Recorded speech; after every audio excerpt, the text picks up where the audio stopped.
Good morning, winners. Welcome to Terry's Tips. Happy Tuesday. So guys, today is a big one. How to remove late payments from your credit report. Yes, and this is an issue that a lot of you guys are really struggling with. So first, before we jump right in, stop having late payments. So, my channel is heavily focused on real estate. And when you guys are going for that bigger money, when you guys are investors and entrepreneurs and first-time home buyers, those lenders want to know that you pay your bills on time. So in this video, I'm going to talk about some tactics to, actually remove late payments from your credit report. But I want you to make a commitment starting today that if you have struggled with late payments, that is something that going forward you will make sure that you correct, that you don't do anymore, and just understand that late payments, payment history accounts for 35% of your FICO score. So it's a huge category, guys, and this is one thing that is killing you. The other thing is that one late payment, can legally be reported for 7 years. I'm not sure that you guys understand it because I have people write me and say, hey, I had a late payment, it's still reporting, it was 2 years ago. A late payment can be reported for 7 years. So it's super serious, guys. So at all costs, when you can avoid a late payment on a credit card, on a student loan, on a mortgage, on a car, on anything on your credit report, you want to make sure that you do not have late payments. Okay, so who am I? Welcome to my channel. If you are brand new, my name is Terry. I am a self-employed entrepreneur. I own a consulting firm, Care Consulting, where we focus on business credit, personal credit, financial literacy, real estate investing, entrepreneurship.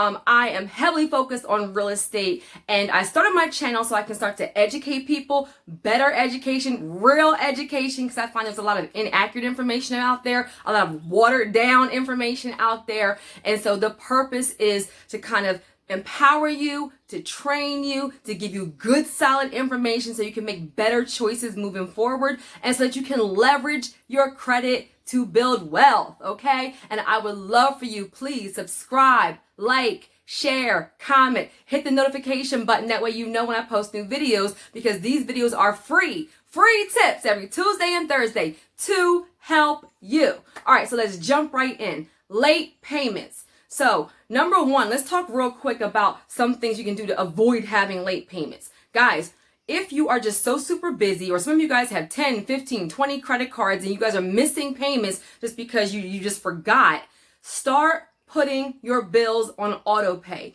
Even if you just do the minimum payment. So your credit card bill will have, a current balance, a statement balance, and then a minimum payment. If you at least just put the minimum payment on auto pay, that will save you from having late payments on your credit report. And so if you are somebody that has just struggled in this area, until you have the discipline, put your bills, your mortgage, your car note, your loans, your credit cards, everything on auto pay so you do not have late payments, okay?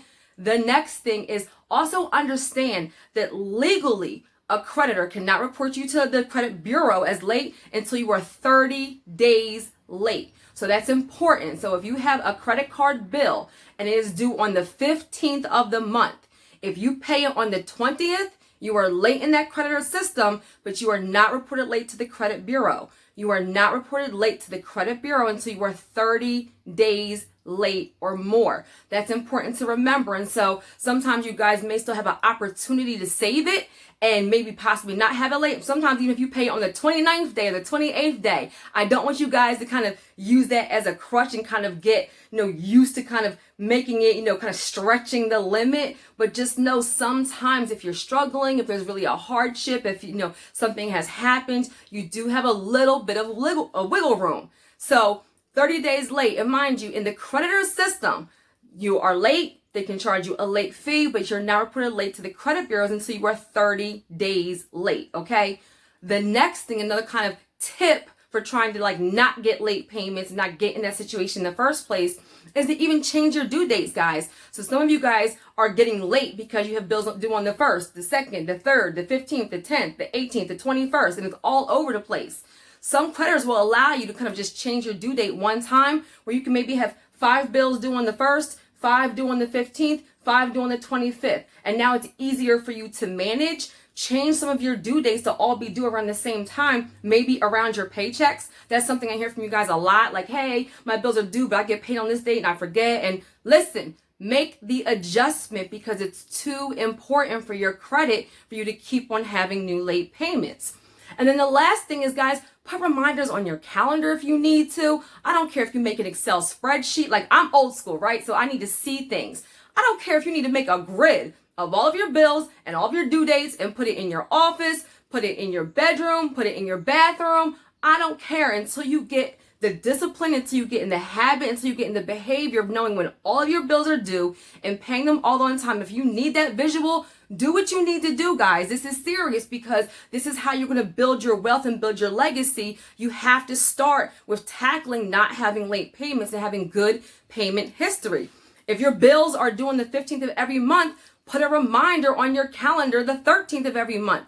We are all on our cell phones every single day. So I know that if you're on your cell phone every single day, if you get an alert on the 13th saying, hey, my Capital One bill is due on the 15th, you will see that. So I started off this video by giving you a bunch of tips on late payments, on how to not have late payments, how to better manage late payments. And I hope that you actually utilize some of those if that's something that you are struggling with right now. Okay? So first, let's talk about the Fair Credit Reporting Act. So in all of these videos, so I see all these videos, they say, remove late payments. And when you click on them, they say you can get inaccurate late payments removed from your credit report. Guys, that's the key word, inaccurate. Nowhere in the Fair Credit Reporting Act does it say a creditor has to remove a valid late payment. So this is where you guys are kind of thinking you can have a bunch of late payments and then watch a bunch of videos or read a bunch of articles and then write a bunch of letters and everything gets removed. It does not work that way. It's inaccurate late payments. However, it's 1000% your right to challenge anything on your credit report. And absolutely, sometimes there is actually inaccurate information that can't be validated. Sometimes the creditors don't respond. Sometimes they did not do something properly. Sometimes it's genuinely an error. So I'm going to jump right into some of those a little bit more right now. So just understand that under the Fair Credit Reporting Act, yes, you can dispute the late payments. However, that is not a guarantee that valid negative late payments can be removed. So let's talk about goodwill letters. Sometimes you'll hear people call it a hardship letter. Sometimes you'll hear people call it a goodwill letter. So what this means is that you have a late payment on an account, right? And let's say you have a Capital One credit card. You've had one late payment. You can actually reach out to the creditor first. Write that down. So there's a difference between open accounts and closed accounts. There's a difference between reaching out to the creditor and reaching out to the bureau. You want to be strategic. You know, that's one thing that's super specific to my brand is strategy. And depending on what it is you're applying for and when you're actually applying for it, you don't want a creditor to pull up your credit report and everything on your report is in dispute. Some companies, lenders, a lot of times, especially mortgage lenders and lenders for real estate, don't want to see that all of your accounts are in dispute. So sometimes you need to work with your actual creditor first, okay? So you have an account, you have a late payment. You can reach out to your creditor first. Now, some people say you can call them. Some people say do, live chat. I see the best results when you write in. Guys, you are asking the creditor to do something for you. Put in a little bit of work, a little bit of effort, a little bit of sweat equity. Now, if you have 20 late payments, this is another thing I don't see a lot of videos address. Like, they're not going to just reverse 20 late payments, okay? So this is where you need to reestablish positive payment history, okay? And so, but if you have one late payment, two late payments, maybe even up to 3 late payments, sometimes the creditor will work with you. So when you are writing in maybe a request to them, you want to be super specific. So number 1, outline your business relationship with them. Say, hey, I've had this credit card for 3 years. I've always been in good standing. Or I've had my car note with you for 4 years. I've always been in good standing, or whatever it is. Outline the business relationship and how long you've been a customer in good standing. The second thing is outline what happened. You are more likely to get them to work with you when you are nice, when you ask them in a kind way, when you explain a situation, as opposed to being, adversarial, being in conflict, threatening them. You don't want to go that approach when working with the creditor. You're asking them to do something for you. So you want to say, explain the situation. I had, a medical hardship, or I had a financial hardship. I was impacted by COVID-19, whatever it was. Explain the situation that made the late payment actually occur. And then you also, the third part is you want to be super specific about what you're asking them to do, and also how you're doing right now. So you want to say, I'm asking for you to remove the late payment December 2019, whatever it is. I am now gainfully employed, and I am now currently in good standing. So that's another tip, guys. Before you go and ask the creditor to remove a late payment, you want to make sure that you have that balance down. You want to make sure that you've made a couple of payments on time. Don't have that account past due and you're asking them to do something. Don't have that account at 100% utilization and you're asking them to do something. So you have to put in a little bit of work when you're asking the creditor to work with you. I wouldn't be telling you this if they didn't do it. Like literally probably I've seen maybe 30 to 50% of the time, the creditors will actually work with you when you do it the right way. Another tip when working with the creditors is being persistent. Sometimes you call Monday and you may get one answer, and you call Wednesday and you get another answer, and you call Friday and you get another answer. So this is why I say writing in and faxing in. I usually have my clients or I'll fax in, because that way it's documented when they received it, it's documented in their system, and the actual letter can go to a reconsideration department or go to a credit department for them to actually review. A lot of times over the phone, the customer service rep may not have the authority, or you may get somebody who just goes by the book and they won't do it over the phone. So again, putting in some effort will get you a better result. Guys, credit repair, credit restoration, what it really is tedious and time consuming, but it's 1,000% worth it, especially if you made some mistakes. You're asking them to work with you, then we got to do a little bit of the work. And so having it kind of paid down, making some payments on time before you're asking them to work with you is another kind of tactic to help them say, okay, we will forgive this payment one time. Another thing is that you can also negotiate with them. So you can say, hey, can you remove this late payment, and I will from now on put it on auto pay. Can you forgive this late payment and I will pay this balance down? You can negotiate. So goodwill letter, asking them to remove it, explaining the situation, being persistent. I even have people that when they do the goodwill letters, they'll send it to multiple addresses for the company. So let's say the company we'll just go with Capital One again, and they have multiple addresses for that creditor. Depending on, more exposure to that letter, you may get somebody who will actually work with you. So sometimes a tactic is sending it to the corporate address on your credit card, and sending it to the one you find on a statement, and sending it to the one you find online, giving some time for somebody to respond, but you may get somebody at corporate, or you may get somebody at a different address in the company who will actually overturn it and forgive it for you. Okay? And so being persistent, being specific, negotiating, and actually putting in the work will help, okay? And then doing the right thing with the actual account after the late payment. So not having it maxed out, not having new late payments. And remember, if you have 20 or 30 late payments, guys, the best thing to do is to start reestablishing positive payment history. You're not going to get a creditor usually just to remove 20, 10, 15 late payments just because, okay? A lot of them will just say we have to report accurate information to the credit bureaus.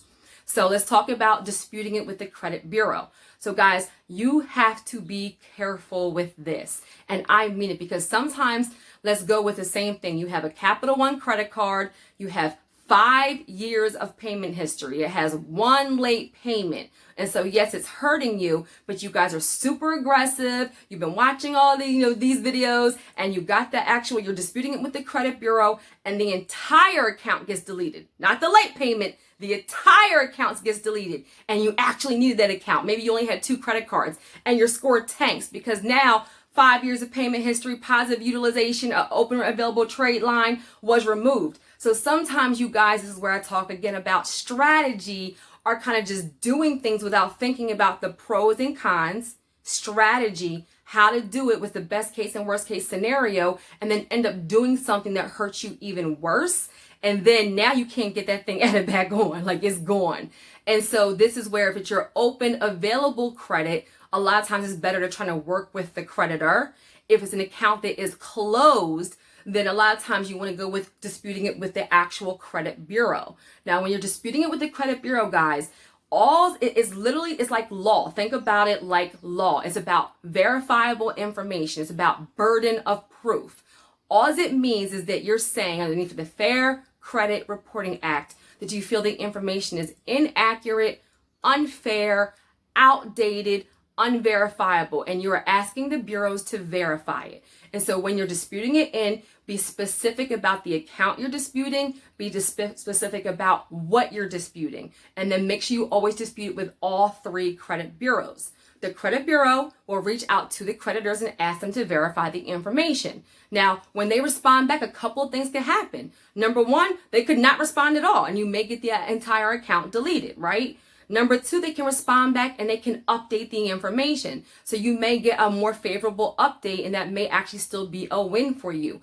Or they can respond back and verify the information is accurate. And if you knew it was accurate in the beginning, like you tried, it didn't cost you anything but a stamp, right? Like, you know, it is what it is. But I don't want you guys to think that you can just have late payments and that, you know, going through and writing letters is going to guarantee that they will be removed, because that's one of the biggest misconceptions that I see. And that's why you guys are kind of spending so much time on that area. Whereas though, if you know it was a valid late payment, maybe you just need to hurry up and start building positive payment history right away. So the older that late payment is, the less it's going to hurt you.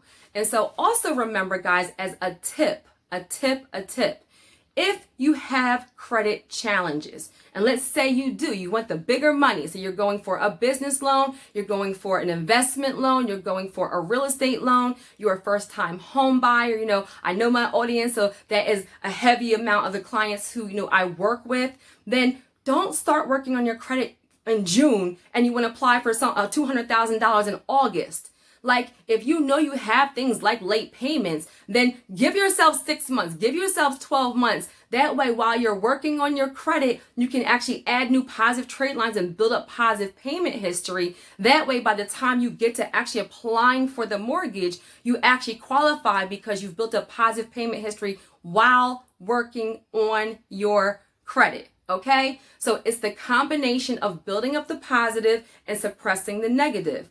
1,000%. Dispute the items with the credit bureau if you feel that they're inaccurate. And mind you, a dispute doesn't just mean saying it's not mine. Be specific. You can say, this is a 90-day late payment and it's supposed to only be 30 days. So even just kind of updating, or I was only 15 days. I shouldn't be reported late to the bureau at all. You could say this account shows 5 late payments and I was only late 1 time. You know, sometimes something like that will even be a benefit. Obviously, no late payments is the best thing, but I don't want you to think that sometimes just an update to a more positive status is still a win. And so let's recap.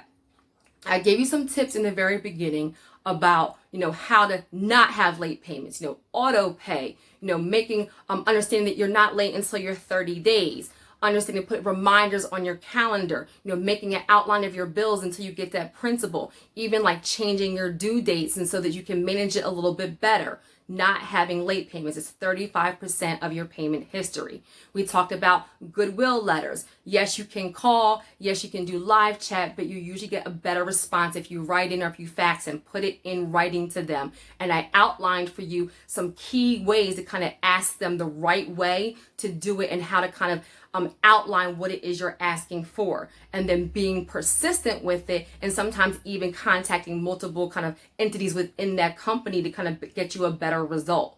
Then I also talked about kind of giving yourself time as well, because you want multiple months to actually try and work on this. Sometimes to get a late payment removed, it may take a couple of months of letters and calls and faxes. You 1,000% can do it, but you are going to have to put in the work, especially if it's a valid negative late payment and you really are just trying to get it removed through either loopholes in the Fair Credit Reporting Act or the company working with you.